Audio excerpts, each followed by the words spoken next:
Pump.fun just broke the internet. $500 million raised in minutes, not hours, minutes. This wasn't just an ICO, it was a rocket launch with no brakes. And while everyone's jaw was still on the floor, Ripple and Tether started beefing. Binance played puppet master with a new stablecoin, and South Korea finally said, alright, fine, to crypto startups. I'm Steve from BeAWhale, and this is everything that you missed last week. Buckle up.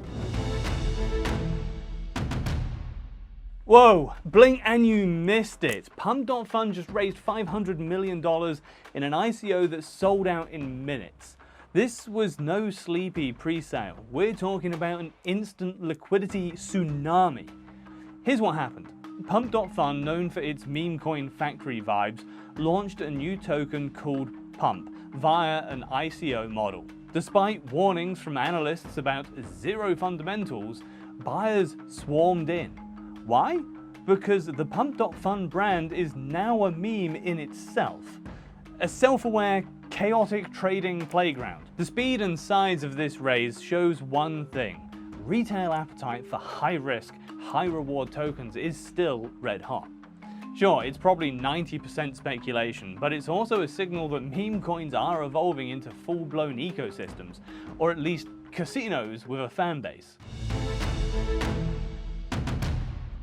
Surprise, surprise! Binance helped create the World Liberty financial stablecoin WLF through a shell company, and no one knew until now. This stablecoin launched with a US trademark, a website that screams traditional finance, and a management team no one in crypto has ever heard of. But behind the scenes, Binance's name is on the paperwork. This isn't just a side project, it's a stealth play into US-style stablecoins with a traditional finance mask. Why go incognito? Probably to dodge regulatory heat while staying ahead in the stablecoin wars. But now that the mask is off, it will be interesting to see how regulators respond and whether WLF gets traction with this shadowy start.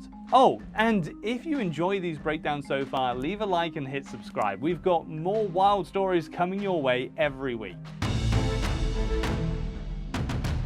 Ripple's stablecoin just got a big boost. RLUSD, Ripple's answer to USDt and USDC, is now available on Transak, a fiat-to-crypto gateway that connects users in over 150 countries.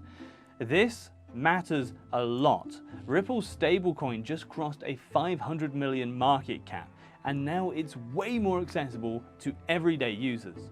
Transak integration means faster onboarding for people who want to use RLUSD in dApps, wallets, or even just for transfers. Ripple is clearly betting big on becoming a payments giant, and by piggybacking off of its deep regulatory connections and expanding RLUSD's footprints, it might just become the stablecoin of choice for the compliant DeFi crowd. If this happens, expect XRP to go to the moon. Tether is pulling the plug on USDt support, but not before making a loud statement. The company just announced it's ending support on 5 older blockchains. Now, you might not use them daily, but you've definitely heard of them. Omni, Kusama, SLP, EOS, and Algorand. So why drop them? Tether says there just isn't enough usage or strong security infrastructure to keep USDT running on these networks. In other words, they're cutting off the dead weight to focus on chains with real traffic and reliability. This isn't just a Tether move, it's part of a bigger trend. Major players are streamlining, prioritizing liquidity, and backing only the blockchains that matter. If your favorite chain is getting ghosted, it might be time to rethink where you're holding your assets. If you're serious about building in Web3, don't go it alone. At BeAWhale, we don't just code, we strategize, design, and scale blockchain projects that are secure, scalable, and actually make sense in the real world. From smart contracts to full dApps, we help turn crypto ideas into living, breathing ecosystems. Want your crypto product to last longer than a market cycle? Well, let's build it together.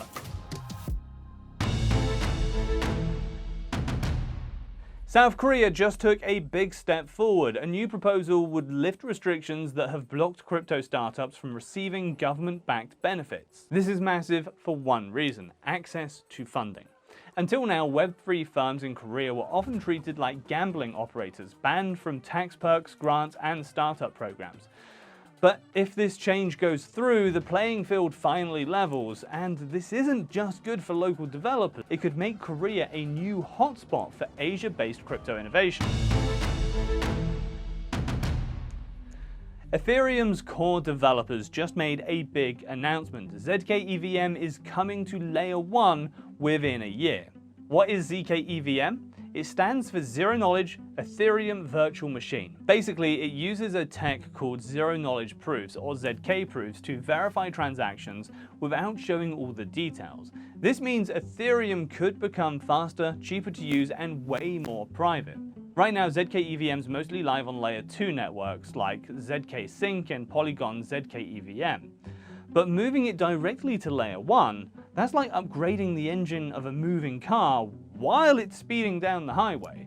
It's risky, but if Ethereum pulls it off, it could drop gas fees, reduce congestion, and give Ethereum a serious edge over newer blockchains trying to compete. Bottom line, this could be Ethereum's biggest breakthrough since the merge. Guess who's back? Well, sort of. Binance founder CZ is quietly pulling strings behind a brand new company, BNB Chain Holdings. And get this, they're eyeing a US IPO. They've already filled in Delaware and are reportedly laying the groundwork for a public listing. Their mission? Shine a spotlight on the BNB ecosystem, but this time with full transparency and an investor-friendly structure. A stark contrast to Binance's typical low-profile offshore vibe. Even with CZ stepping down from Binance leadership, this move proves he's still a major player in the global crypto chess match. A US-listed BNB-backed firm. That's not just bold, it's strategic. Polygon's getting a facelift. The Heimdall v2 hard fork will optimize block processing and reduce chain halt risks, especially under congestion. It's a behind-the-scenes fix, but a crucial one. This upgrade could make Polygon more reliable during high traffic periods. Great news for devs and users who rely on the network daily. In a bold move, SharpLink Gaming scooped up 10,000 Ethereum worth over $30 million, straight from the Ethereum Foundation. This isn't just a flex, it's a bullish signal that companies are betting big on Ethereum's future. The buy also played a role in pushing Ether's price back above $3,000, reminding everyone that institutional players are watching and acting. The GMX protocol hacker is giving back the loot, $40 million in stolen crypto as part of a bounty settlement. That's a huge recovery. These kind of white hat deals are becoming more common in DeFi. It's damage control, sure, but it's also showing that some exploiters are willing to negotiate rather than vanish into the shadows. The bankruptcy administrator for BlockFi has settled a $35 million lawsuit with the Department of Justice. This lawsuit was part of a larger mess following BlockFi's collapse. With the case closed, there's new hope for affected users to get some of their money back. It's one step closer to cleaning up one of the most painful chapters in crypto lending. Ton recently claimed a golden visa deal with the UAE, but the UAE government says it never signed off. Turns out the flashy partnership announcement was a little premature or totally fabricated. The fallout, a credibility hit for Ton and a sharp reminder that not all headlines are as golden as they seem. The mood this week? Spicy. Pump.fun just reminded us that meme coins aren't going away. Ethereum is gearing up for a monster upgrade. Stablecoin wars are heating up, and even CZ is planning new plays from the sidelines. At the same time, we've got old blockchains being abandoned, privacy debates raging, and DeFi still cleaning up after the last mess.